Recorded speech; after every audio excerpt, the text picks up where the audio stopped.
സമകാലീന പ്രശ്നങ്ങൾ ചർച്ച ചെയ്യുന്ന ഇടം കൂടിയാണ് മോണോ ആക്ട് വേദികൾ. ഉറച്ച ശബ്ദത്തിൽ ഗൗരവകരമായ വിഷയങ്ങളാണ് വേദിയിലെത്തുന്നത്. മത്സരം അവസാനിച്ചു കഴിഞ്ഞാലും ആ പ്രകടനങ്ങൾ ബാക്കിയാക്കുന്ന ചില ചോദ്യങ്ങളുണ്ട്. ആകാംക്ഷയും അതിശയവും നിറഞ്ഞതാണ് മോണോ ആക്ട് മത്സരവേദി. വേദിയിൽ മത്സരാർത്ഥികൾ തീക്ഷ്ണമായ വിഷയങ്ങൾ അവതരിപ്പിക്കുമ്പോൾ കാണികളുടെ മുഖത്തും അതേ വികാരങ്ങൾ മിന്നിമായുന്നത് കാണാം.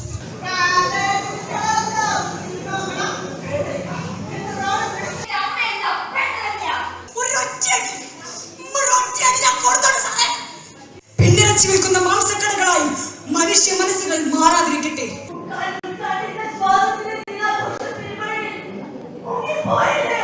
സമകാലീന പ്രശ്നങ്ങളാണ് ഏകാഭിനയത്തിൽ വിഷയങ്ങളായി വരുന്നത്. അരിക്കൊമ്പനും സോഷ്യൽ മീഡിയ ദുരുപയോഗവും സ്ത്രീ സുരക്ഷയും ഒക്കെയായിരുന്നു ഇത്തവണത്തെ മോണോ ആക്ട് വേദിയിലെ വിഷയങ്ങൾ. മത്സരവേദിക്ക് പുറത്ത് ഈ കുട്ടികൾക്ക് സമൂഹത്തോട് ചോദിക്കാൻ ചില ചോദ്യങ്ങളുണ്ട്. ഈ വിരലുകൾ സ്ക്രോളാനുള്ളതല്ല, ചൂണ്ടി ചോദ്യങ്ങൾ ചോദിക്കാനുള്ളതാണ്. ഇന്നു നാം ജീവിക്കുന്ന ഈ സമൂഹത്തിൽ സ്ത്രീകൾ സുരക്ഷിതരാണോ? പ്രതിഷേധവുമായി വരുന്ന പ്രിയപ്പെട്ട മൃഗസ്നേഹികളോട് മനുഷ്യരെക്കാട്ടിലും വലുതാണോ നിങ്ങൾക്ക് മൃഗസ്നേഹം? സ്വന്തം സ്വാർത്ഥ താല്പര്യങ്ങൾക്ക് വേണ്ടി ആശയങ്ങളെ വളച്ചൊടിക്കുന്ന സ്യൂഡോ ഫെമിനിസ്റ്റുകളാണോ, അതോ സ്വന്തം അവകാശങ്ങൾ പൊരുതി നേടുന്ന സ്ത്രീകളാണോ യഥാർത്ഥ ഫെമിനിസ്റ്റുകളെന്ന് നിങ്ങൾ തന്നെ തീരുമാനിക്കൂ. പെണ്ണിറച്ചി വിൽക്കുന്ന മാംസക്കടകളായി മനുഷ്യ മനസ്സുകൾ മാറാതിരിക്കട്ടെ. ഇത് തലതിരിഞ്ഞ ലോകത്തിന് ഒരു തിരുത്ത്.